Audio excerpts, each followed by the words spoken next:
عقائد کا مطالعہ کیجئے تو آپ کو معلوم ہوگا حضرت آدم علیہ السلام دنیا میں تشریف لائے تو ان کے دل میں یہی ارمان رہا اللہ مجھ سے راضی ہو جائے. حضرت نوح علیہ السلام دنیا میں تشریف لائے تو ان کے دل میں یہی خواہش رہی اللہ مجھ سے راضی ہو جائے. حضرت زکریا علیہ السلام اس دنیا میں تشریف لائے تو ان کے دل میں یہی ارمان مچلتا رہا, یہی تمنا رہی کہ اللہ مجھ سے راضی رہے. اللہ حضرت سلیمان علیہ السلام جب اس دنیا میں تشریف لائے ان کے دل میں یہی خواہش رہی اللہ مجھ سے راضی ہو جائے. حضرت زکریا علیہ السلام آئے تو ان کے دل میں یہی تمنا رہی اللہ مجھ سے راضی ہو جائے. یہاں تک کہ جتنے اولیاء اللہ ہے سبھی اللہ تبارک و تعالیٰ کی رضا چاہتے ہیں. ہر انسان اللہ کی رضا چاہتا ہے, چرندے پرندے اللہ کی رضا چاہتے ہیں, شمس و قمر اللہ کی رضا چاہتے ہیں, خشک ترک اللہ کی رضا چاہتے ہیں, لوح و قلم اللہ کی رضا چاہتے ہیں. اللہ آپ سماعت کرتے جائیے, آگے سنتے جائیے. سب جو ہے تمام فرشتے اللہ تبارک و تعالیٰ کی رضا چاہتے ہیں. چاند کی چاندنی اللہ کی رضا چاہتی ہے,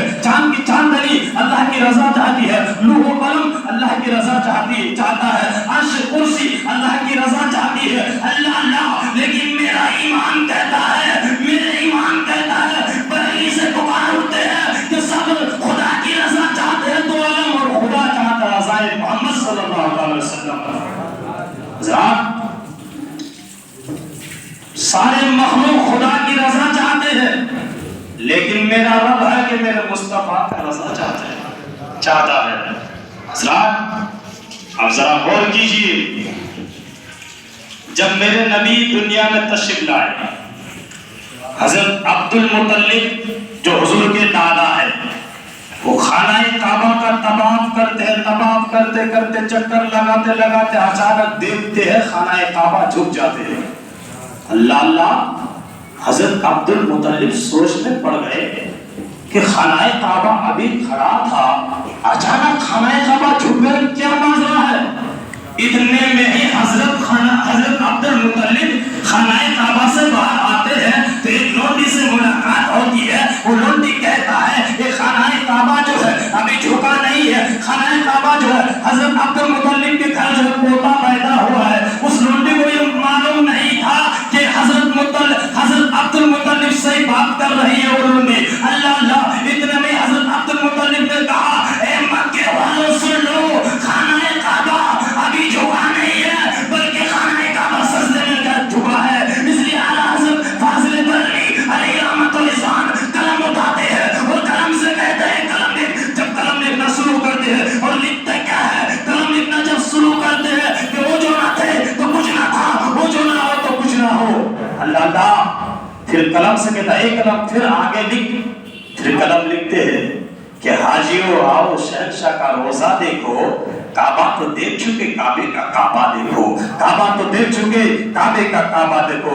حضرات اللہ تبارک و تعالیٰ نے ہر ایک نبی کو معراج عطا کیے ہے, ہر ایک نبی کو معراج عطا کی ہے.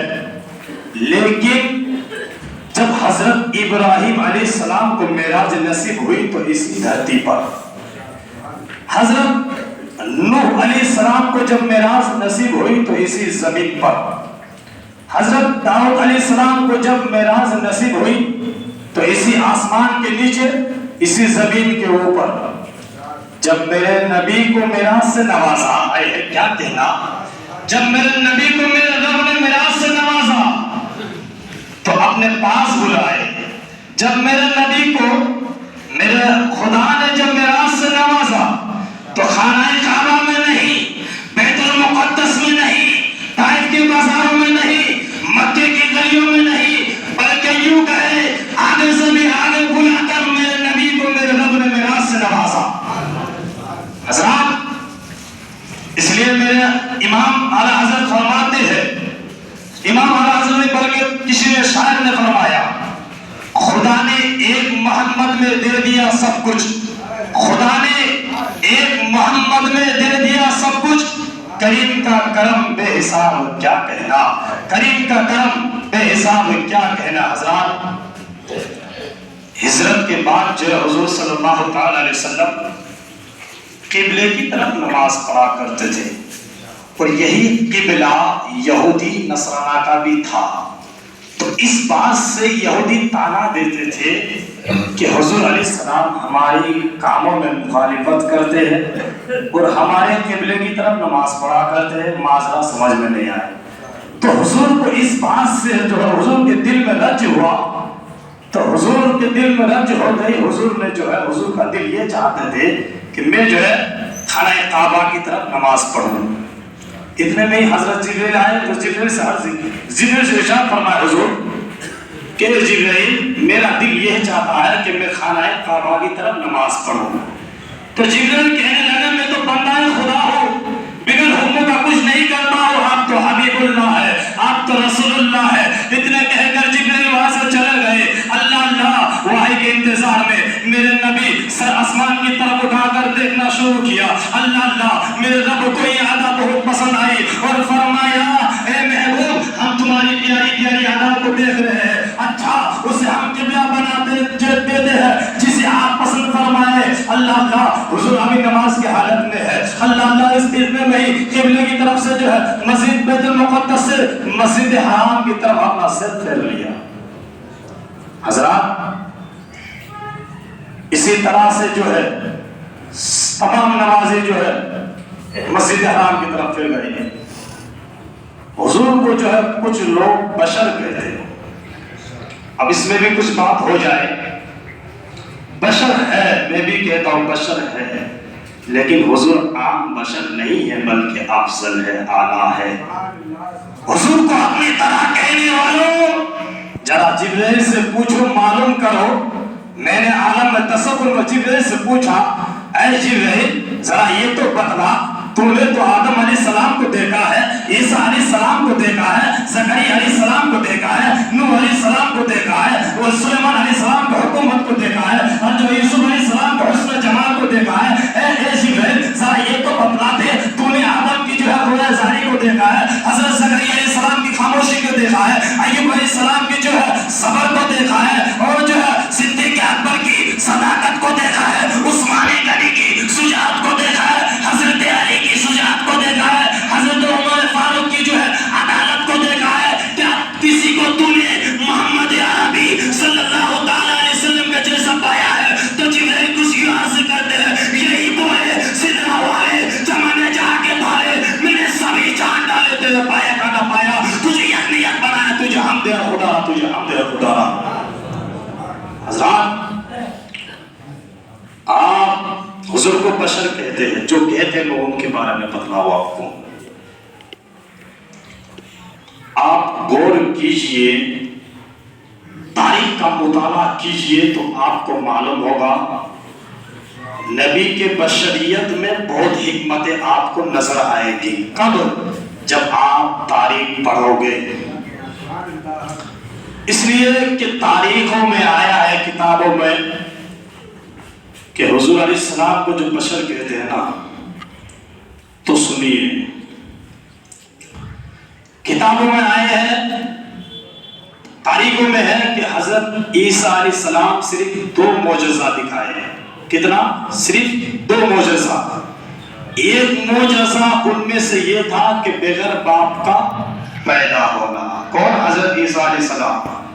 اور دوسرا معجزہ ان کا یہ تھا کہ مردے میں جان ڈال دینا.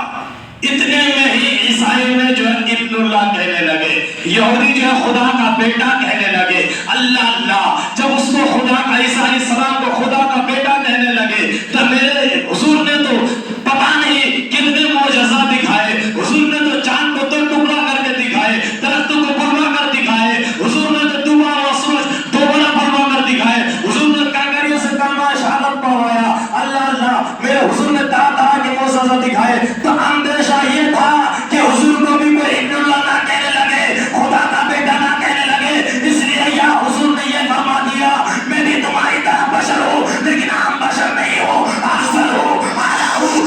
تم جو ہے مجھے عام بشر کی طرح مت سمجھ لینا، میں بشر تو ہوں لیکن تمہاری طرح نہیں ہوں. اللہ کا حبیب ہوں، اللہ کا پیغمبر ہوں، اللہ کا نبی ہوں، اللہ کا بھیجا ہوا مرسل ہوں، اللہ کا پیغمبر ہوں. مجھے عام بشر مت سمجھنا، اور دونوں جاتا جو میں نبی ہوں. جب میرے نبی کو کفار مکہ کہا کرتے تھے آپ اللہ کا نبی نہیں ہے، آپ اللہ کا رسول نہیں ہیں، آپ اللہ کا پیغمبر نہیں ہیں، تو میرے نبی کے دل میں رج ہوا۔ تو آپ قرآن کا مطالعہ کیجئے، قرآن میں ملے گا یہ آیت جو قرآن کا دل ہے۔ قرآن کا دل سے آپ سمجھ گئے ہوں گے، جس کا جو سورت یہ ہے یاسین والقرآن الحکیم انک لمن المرسلین، اس کا مطلب کیا ہوا؟ بے شک تو رسول ہے، بے شک قسم قرآن کی تو رسول ہے۔ قسم کھانے والا میرا رب، قسم کھا رہی ہے قرآن کے۔ اللہ رب فرماتا ہے کہ اے محبوب، کوئی تجھے نبی مانے یا نہ مانے میں تجھے نبی مانتا ہوں، کوئی تجھے رسول مانے یا نہ مانے میں تجھے رسول مانتا ہوں، کوئی تجھے میرا پیغمبر مانے نہ مانے میں مانتا ہوں، کوئی تجھے جو ہے اللہ کا حبیب مانے نہ مانے میں مانتا ہوں۔ اے محبوب تو رنجیدہ نہ ہو، میں تجھے اللہ کا حبیب مانتا ہوں، میں تجھے اپنا حبیب مانتا ہوں۔ اے محبوب تو رنجیدہ نہ ہو اور قسم میں قرآن کی کھاتا ہو، یاسین والقرآن الحکیم، کہ بے شک تو رسول ہے، قسم قرآن کی تو بے شک تو رسول ہے۔ اللہ رسول کی بشریت میں اور عام بشریت کی آپ کو میں نقطہ دے دوں، آئیے 1400 سال آپ کو پہلے میں لے چلو، 1400 سال پہلے کی یہ واقعہ ہے۔ 1400 سال جو ہے حضور کو بشر کہنے والے ابو جہل بھی تھے، حضور کو بشر کہنے والے ابو لہب بھی تھے۔ اللہ حضور کی بشریت میں ابو جہل کی بشریت میں کتنا فرق ہے۔ آپ میں آپ کو لے چلو، خانہ کعبہ کا جائزہ لیجیے تو آپ کو معلوم ہوگا جب خانہ کعبہ میں حضرت عبد المطلب، جب حضرت حضور صلی اللہ علیہ وسلم وہاں جاتے تھے، آپ کو میں بتا دوں ابو جہل جب جاتے تھے وہاں پر جو خانہ کعبہ میں بت رکھے ہوئے تھے، اس بت کے سامنے ابو جہل خود سجدے میں جاتے تھے، اس کے سامنے جھک جاتے تھے۔ اللہ جب میرے نبی وہاں پہنچتے تھے، وہ رکھا ہوا جتنے بھی بت ہے میرے نبی کے قدموں میں جھک جاتے تھے۔ یہ فرق ہے حضرات، میرے نبی کے قدموں میں وہ رکھا ہوا بت جھک جاتے تھے، اور یہاں ابو جہل جب گئے تو وہ سجدہ کیا۔ اس لیے میرا رب قرآن میں ارشاد فرماتا ہے وَلَا سَوْفَ يُؤْتِيكَ رَبُّكَ فَتَرْضَىٰ، یعنی اے محبوب ان قریب تمہارا رب تمہیں اتنا عطا کرے گا کہ تو راضی ہو جائے گا۔